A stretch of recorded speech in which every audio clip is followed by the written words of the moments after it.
Mixed martial arts? Ridiculous? Why, I never. This is a serious sport with serious competitors. I mean, we're dealing with life and death, the risk of permanent injury. Surely this is one of the most well-organized and scrutinized sports on the planet. You surprise me to how shit you are. Sorry, are you new here? MMA is far from perfect, not that it's had a long time to develop, but in the time that it has, we've gone from blood sport to Cobra Kai, a more digestible package of violence presentable to audiences around the world. That's a bit extreme, but still often there's more carnage than a mariachi shootout, and with that, a great deal of risk to the fighters, the promoters, and the sanctioning bodies. But regardless of that, there still exists a questionable amount of issues that plague the sport, some of them more ridiculous than the Steven Seagal book of original MMA techniques. I'm Balian from MMA On Point, and this is 10 ridiculous MMA facts that defy logic. Number 10. No way out of a Zuffa contract. I don't think Dana at any point has asked anyone to sign in blood, but those UFC contracts seem pretty soul-binding. We've talked about one-fight contracts being very common in the early days of the sport, but now it's all about locking someone down for as long as possible. Or, you know, if you're Zuffa, keeping them forever. Remember that time GSP went on the MMA Hour and told Ariel Helwani, "Well, right now, I'm free agent." The UFC had been sold to WME in the middle of his contract negotiation with Uncle Lorenzo, and the Zuffa offer was pulled off the table. GSP hired a lawyer to help him because he wanted to make a return at UFC 206 in Toronto, Canada, and gave the UFC a deadline to offer him a fight. But when they didn't comply, his lawyer supposedly terminated his contract, and he told everyone he was a free agent. But the UFC released a statement that said that was all bollocks and he was still signed to Zuffa, even though they didn't actually own the company anymore. According to them, though, it was too much of a financial risk to have him fight at 206. Go figure, but I mean, he literally couldn't get out of his contract. After the details of Eddie Alvarez's UFC contract came out during a lawsuit, Jonathan Snowden went through it piece by piece and he found some pretty wild stuff. He passed it on to Professor Zev Eigen from Northwestern University Labor, and he called it the worst contract he'd seen in the sports entertainment field. He called the sections about fighter pay confidentiality a complete violation of the National Labor Relations Act. He said the Champions Clause was potentially a violation of the 13th Amendment, essentially forcing someone to work for you, and that the section on the UFC being able to cut fighters was one that was unilaterally benefiting the employer. Basically, it's completely one-sided and just unfair. There was also a ton of stuff about media obligations, matching clauses, image rights. It seems ridiculous, but this is how the UFC contracts work. Obviously, there's an ongoing antitrust lawsuit brought forward by fighters to help combat some of these supposed tactics. Perhaps that will help us see some change in the future. I mean, let's face it, the fighters probably needed someone like the heavyweight champion Ngannou to draw a line in the sand. And what's happening with his contract? Well, shit, we're still about to find out. Number 9. Your promoter can also be your manager.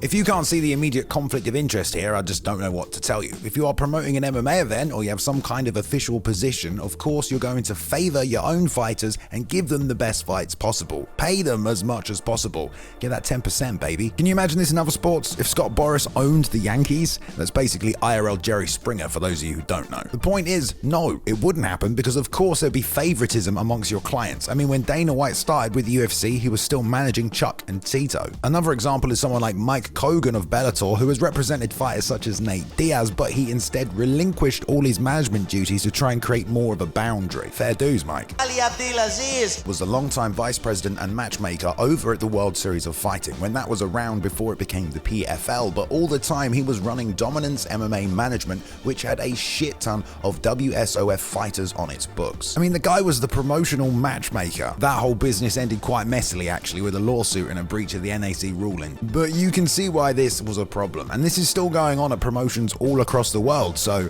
welcome to mixed martial arts. You don't have to be crazy to live here, but it helps. Number 8, turning pro is kind of whatever. In most sports, you start as an amateur. If you're half decent, you might get on a semi-pro team. Or if you're lucky and you have the sporting institution in the United States, you have the collegiate level. And then if you're still serious enough and have the ability to get signed, you can join a professional team and call yourself a pro athlete. Make your first million, blow it on NFTs, start all over again. In MMA, yeah, we kind of do it differently. Obviously, there is a difference in amateur MMA and professional, not just the rules and the different sanctioning that takes place. The fights will go on your official record, but you essentially just have to fight for money. Yes, yes, you need to fight for a promotion that does pro fights, so there is a certain level you have to be, but you can essentially just turn pro whenever you want. There isn't a certain amount of fights you have to have, or a skill level you have to be at, or any criteria at all really, other than just fighting another human for cash. On the flip side, you can spend as long as you want at the amateur level and get as little or as much, I suppose, experience as is necessary. Hell, you could be 20-0 destroying the amateur scene, you just probably won't find anyone that wants to fight you though. And yeah, I guess it's a little archaic as a structure for a sport, but man, when you make the switch, oh, I bet it feels great.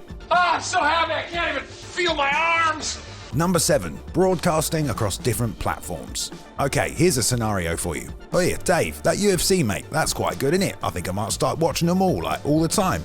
Oh yeah, mate, that sounds good. Yeah, all we need to do is just get the Fight Pass app so you can watch the early prelims, and then you just got to download and make sure you can get ESPN Plus so you can watch the next couple of fights. You keeping up all right? Okay, and then you got to switch over when the pay-per-view starts. What do you mean you forgot your login details? The main event's about to start. Yeah. Unfortunately, watching a UFC event isn't exactly the easiest process, is it? Now, of course, that depends on your location geographically. I've heard some nightmarish stories from friends in other countries who've explained their own painstaking process, switching constantly between several different digital services and live feeds as the bombardment of adverts start to drag an 8-fight undercard into sleepy morning time. I mean, if we had one service, one subscription, one monthly fee, man, I will manifest that shit for all of us. The UFC has changed television partners over the years, and every time we all have to download some new app. Who remembers when the prelims were on Facebook? Ah, simpler times, my friends. Fight Pass is a great idea, but in terms of how easy it is to actually watch an entire show, I mean, it's kind of ridiculous what's expected of the everyday MMA fan. Number 6, the rules are super inconsistent.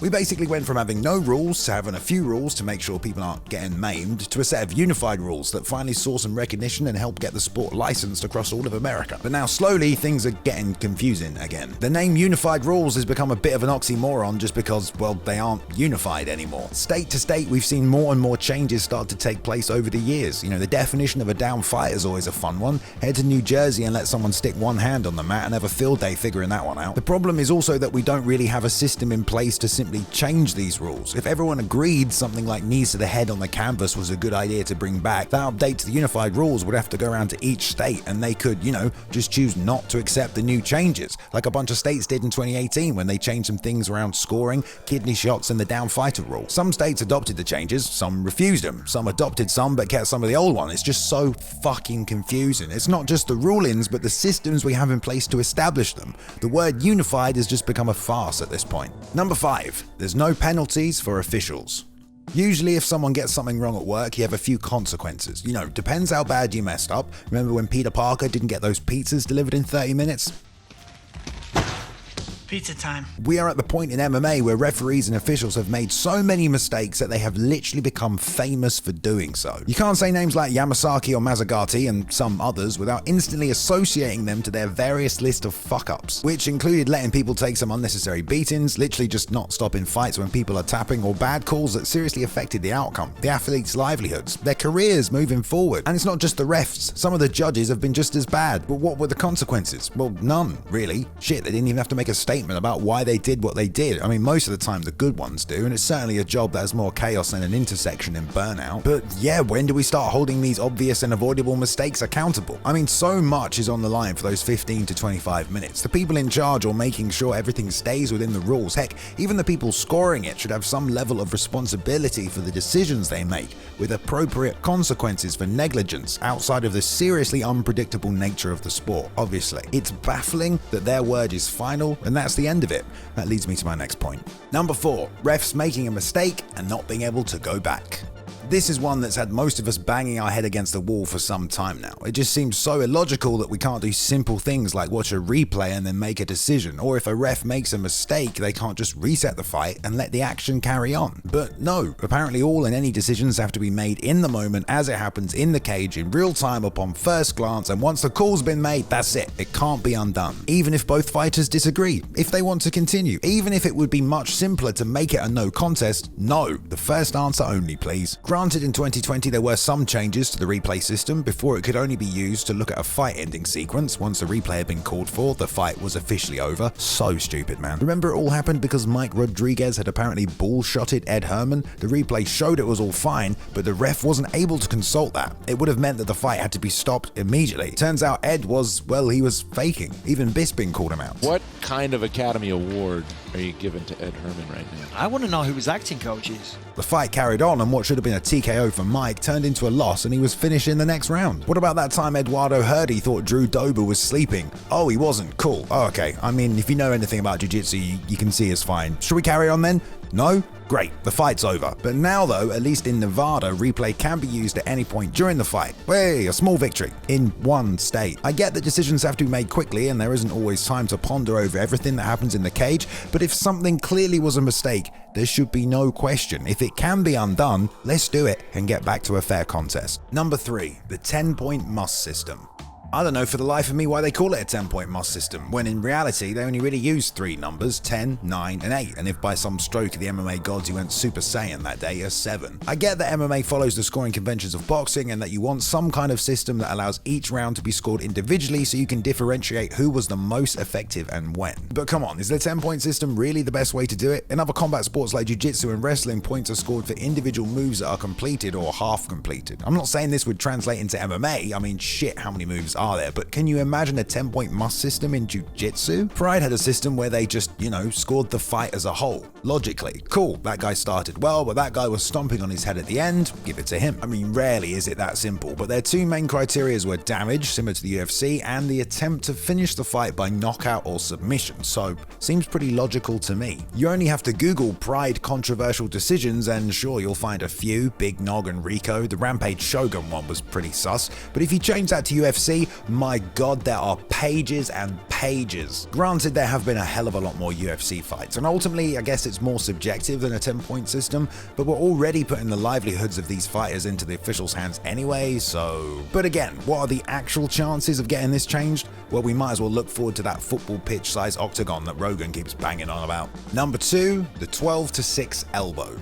If you can break a brick, you can break a man. That's the saying, right? Well shit, if you can crush through 6 stacks of English clay with your elbows, that surely translates to a fight, right? Oh, you want evidence? I saw it on TV. Okay, well that's not technically true. Doctors had apparently seen an IFC match where 12-6 elbows were used to the back of the head and thought it would be life-threatening. So when they were at the table with UFC, Pride, and International Fighting Championship officials, they refused to sanction any rule set that allowed them. I mean, logically, McCarthy spoke up and reminded them that shots to the back of the head had already been discussed as illegal, so he didn't see a problem with them, but Nick Lembo wrote them into the unified rules as being illegal. Anyway, this isn't even the point. One, yes, it's kind of silly they are illegal, I agree, but you know what's even more silly? The fact that they are only illegal from the 12-6 position, because let's face it, they almost do the same thing when fired from any other angle. Both Joe Lozon and El Kukui showed us just how effective they can be from your back. I mean, Travis Brown literally patterned his own sideways version against the cage. Heck man, you could throw them 11-5 and they wouldn't technically be illegal. All it needs is just a slight angle adjustment. If you ask me, yeah, it's just pretty ridiculous that we still have this clock-shaped defined angle of attack for a specific strike and rule that was questionable 20 years ago.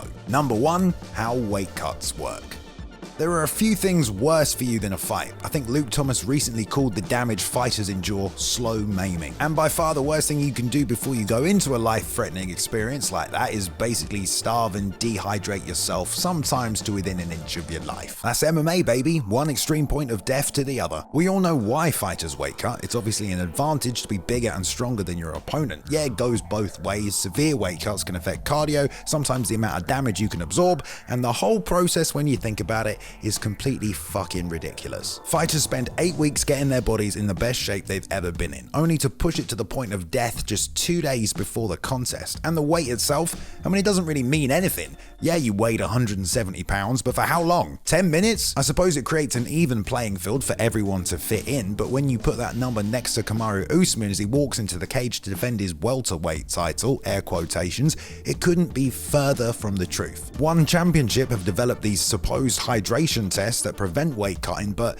I mean, what the fuck is going on there? No one really knows. Certain fighters have definitely found a way to get around that system, and honestly, short of eliminating weight classes, I don't know what the actual fix to the problem is. But hey, I'm not here to give you that answer today. No, I'm just some nerd pointing out that this sport is pretty messed up in a lot of different ways. At least we've got each other. A big shout out to Luke Taylor for editing this video. You can find him and some of his amazing artwork on Twitter at cool2me_.